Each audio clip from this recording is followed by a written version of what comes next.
rescapé du naufrage tombe dans les bras de son oncle, venu le retrouver dans ce camp fermé, près du port de Malakassa. Ceux qui ont échappé à l'enfer n'ont pas le droit d'aller à l'extérieur si personne ne vient formellement les identifier et garantir la sortie du territoire.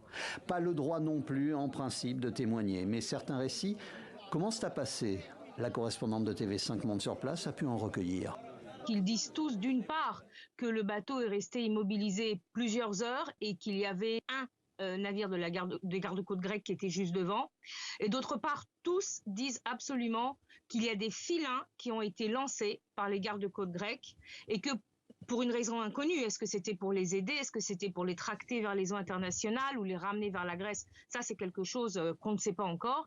Et que pour une raison tout aussi inconnue, on a coupé ces filins, ce qui a provoqué le chavirage du navire. Il y a un seul navire des gardes-côtes grecs qui était là, alors qu'on savait depuis au moins 24 heures que ce bateau de pêche était surchargé de plusieurs centaines, 750 personnes. Selon le récit des autorités grecques, le bateau avait été approché par les gardes-côtes, mais l'aide avait été refusée par les personnes à bord. D'autres témoignages pointent également la lenteur des secours.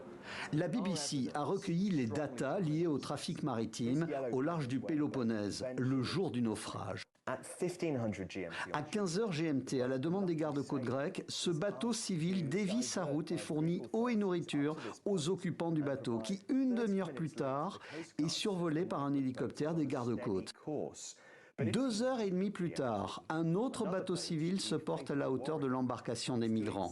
À 23h, 24 heures après les premières alertes, et alors que le bateau est immobile depuis 7 heures, de nombreux navires convergent vers cette zone, le lieu du naufrage. Un endroit, aujourd'hui encore, où 500 personnes sont portées disparues et où les recherches se poursuivent. De nombreuses ONG demandent une enquête sur l'organisation des secours.